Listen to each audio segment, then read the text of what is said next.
I think Andrew Berry he's very good. And that's why some Browns fans who are kind of panicking because we haven't done much so far, it's like just give the guy a chance first. Yep. Yeah. And what do a lot of these teams have in common who go crazy on the first day? Money. They all sucked last year. And they weren't very good. And they're missing key positional pieces. They're missing. That's why there's money. Yes, they're missing a lot.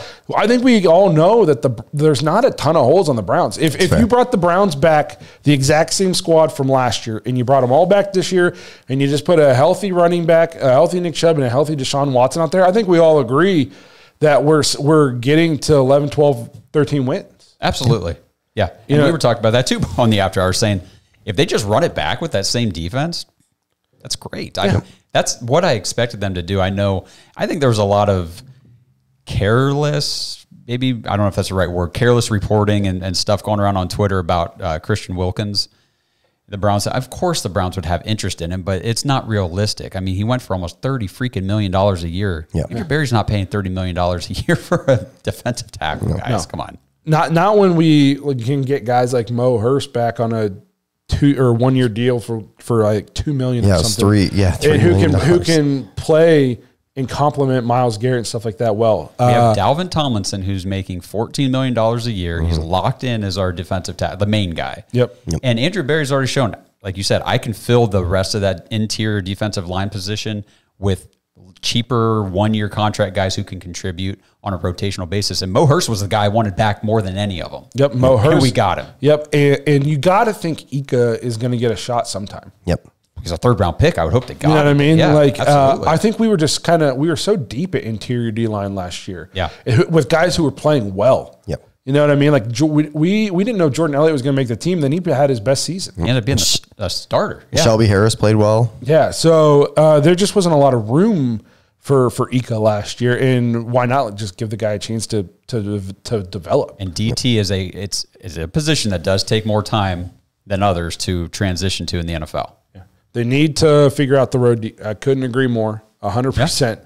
I'm not saying the team was perfect, but I think everybody knows that you don't accidentally win 11 games.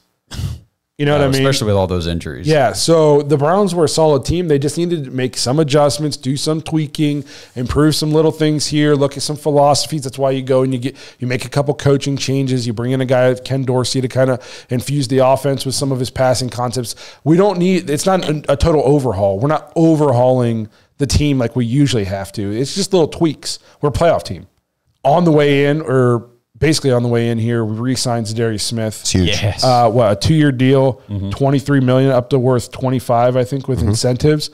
I think that's a great get for the Browns. Yeah. Yeah, I agree. I know last year, so he had 18 solo tackles, 5.5 sacks, 1 forced fumble. Like his stats don't jump off the page, you know. And I'm not looking much deeper. Like I'm not looking at any next gen stats. Maybe those are different. Maybe those are a little better. But to me, it was his attitude, his effort, the way he fit into the locker room, the culture he helped bring. I think he got the best out of Myles.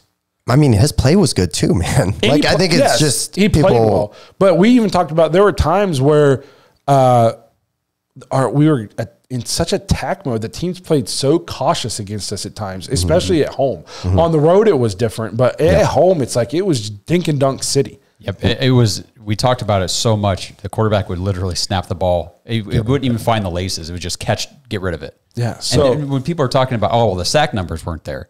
Did you see our 3 and outs forced? Yeah. I mean, that's essentially a turnover right there. When a team comes out, they run 3 plays and they're off the field because our defensive line is in their face. How are you supposed to sack a guy when he doesn't have the ball? You can't. Yeah, he and like I said, I think he brought the best out of Myles. Like he was a good running mate for Myles in terms of just like keeping his energy up. Myles knew he had a guy over on the other side who could play at a high level. Like I felt like they complemented each other extremely well. And Justin mentioned earlier Obo. Yeah, rotating in with those guys. Love that rotation. And Alex Wright even. He had 5.5 sacks, and I thought Alex Wright actually had a sneakily quiet, solid season. Yeah, really solid season. Yep. Yeah, especially for a guy who's still coming into his own. You know, and we're not depending on him to be a premier pass rusher. He's essentially 4th on the depth chart in terms of edge rusher.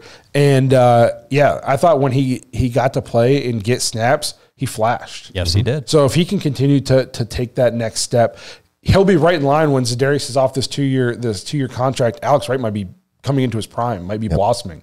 So and I think it says a lot about Za'Darius, the person. Like, he got a good deal to stay in Cleveland, but he could have went out, hit free agency, really tested it, played the Browns off people, really tried to get himself like a longer term deal, maybe more money. But I think he liked being in Cleveland. Yeah, I think he did too. His personality, like that attitude of the defense, I think fit well. I mean, they all kind of, I think they all like playing together. And people like playing for Jim Schwartz. Yes. People like being the best. And they like being good. Exactly. You know what I mean? Like, if we came out last year and we sucked, he probably doesn't come back and do this. But he played on one of the best defenses in football, a team that went to the playoffs. Like, I think he kind of found a home a little bit. Mm-hmm. I agree.